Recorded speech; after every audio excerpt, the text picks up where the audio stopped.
Agora a gente volta para o Brasil para falar do presidente da CPI do INSS, o Carlos Viana, e o ministro do Supremo Tribunal Federal, Dias Toffoli, porque deve acontecer um encontro daqui a pouco entre os dois. E esse encontro acontece dias depois daquele depoimento de Vorcaro à comissão, né? A expectativa é que Viana peça a Toffoli a liberação dos dados sigilosos do dono do Banco Master. A gente vai seguir acompanhando toda essa movimentação e para entender melhor a expectativa desse encontro, vamos chamar os nossos analistas, Diego Tavares e Mano Ferreira. Diego, será que Toffoli vai ceder algum tipo de informação para Carlos Viana no momento tão crítico dessa investigação?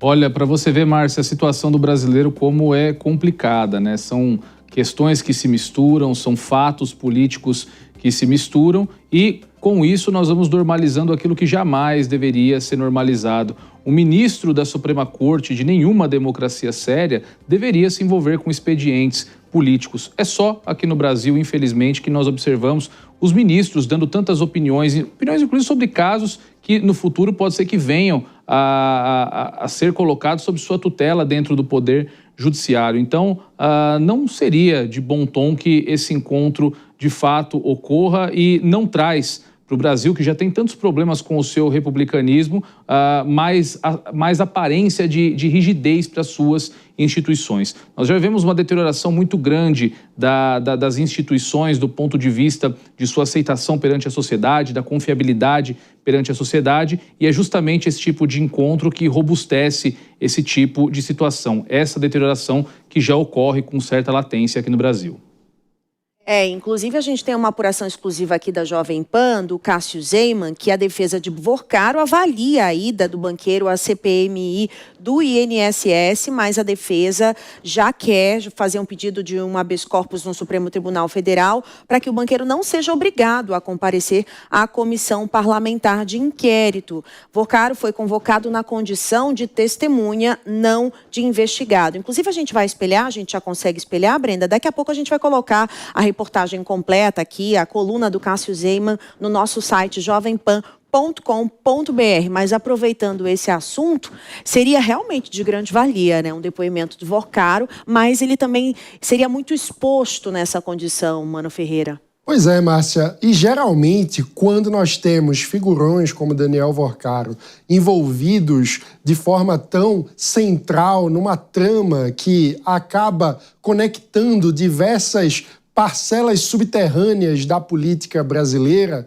na hora de depor numa CPI, há geralmente a opção pelo silêncio, a não ser que haja a avaliação de que o fim da linha está próximo e o personagem não deseja morrer sozinho e aí prefere morrer atirando. Ainda não parece ser o caso de Daniel Vorcaro, de tal modo que o mais provável é que mesmo que ele esteja presente num depoimento, ele acabe optando pelo chamado direito constitucional ao silêncio. Numa situação como essa, portanto, mais importante até do que os depoimentos desses personagens que ainda não estão, digamos assim, com disposição de abrir a boca e trazer a público aquilo que de fato sabem a respeito de outros personagens, é seguir o caminho do dinheiro. E por isso é tão estranho a gente assistir esse sigilo que foi decretado sobre as investigações que, vale lembrar, sequer deveriam estar no foro do Supremo Tribunal Federal. E esse sigilo foi seletivo, porque o ministro Dias Toffoli autorizou o presidente do Senado, Davi Alcolumbre, a ter acesso a essas provas. E onde entra Davi Alcolumbre nessa história? Ele, senador pelo Amapá, estado que foi aquele que proporcionalmente mais investiu por meio do seu fundo da Previdência em ativos do Banco Master. Aliás, a gente acabou de noticiar hoje a prisão do ex-presidente do Rio Previdência, algo que pode acabar acontecendo em outros estados, inclusive poderia no Amapá, mas lá, Davi Alcolumbre já está com mais informação do que todos nós.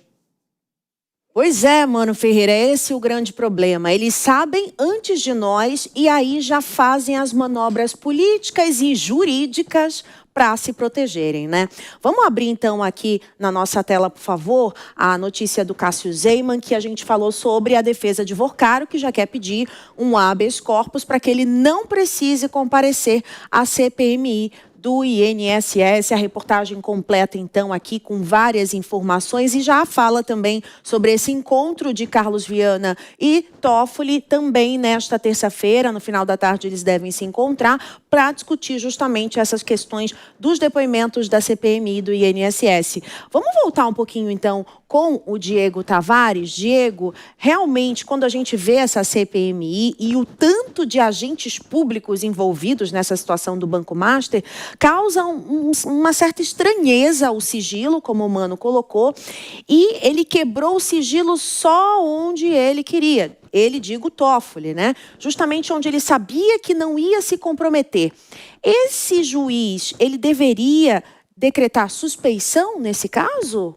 Sem dúvida nenhuma, Márcia Dantas. A suspeição do ministro Dias Toffoli, inclusive, é uma demanda de muitas organizações da sociedade civil organizada, porque quando surgiu a informação de que um empreendimento imobiliário ligado à família do ministro teria recebido investimento de fundos ligados ao Banco Master, nesse momento já se coloca em suspeição toda a atividade do magistrado. Não estou dizendo aqui, evidentemente, que Dias Toffoli tem alguma culpa, tudo isso demandaria, inclusive, a realização de um processo para apuração de tudo. Mas o fato é que para que nós tenhamos, como eu disse anteriormente, pelo menos uma aparência de que nossas instituições são instituições sérias, instituições rígidas, instituições republicanas, esse tipo de coisa não pode acontecer. É aquela história da mulher de César, não basta que seja justa, tem que também parecer justa. E o Mano tocou aqui num ponto fundamental. Sequer há motivo para que esse processo tramite na Suprema Corte. Então, quando o ministro Dias Toffoli assume para si a competência desse processo, para si, eu digo para o Supremo Tribunal Federal, a competência do processo, e em seguida já tarja o processo com um sigilo absoluto, e um sigilo, como nós estamos repercutindo aqui, seletivo, de certa forma, tudo isso dá uma aparência muito ruim e o que ganha especial contorno quando nós estamos falando, talvez, de um dos maiores casos de corrupção da história do Brasil, envolvendo muitos políticos, envolvendo grandes figuras da nossa República. Então, mais do que nunca, é importante que esse processo seja tratado com transparência, que observe os ditames do devido processo legal, observe tudo aquilo que dispõe a Constituição Federal, porque a sociedade precisa de uma resposta, a sociedade precisa saber que aqui impera, de fato, um Estado democrático de direito. Do contrário, a confiabilidade das instituições vai terminar de ir por água abaixo.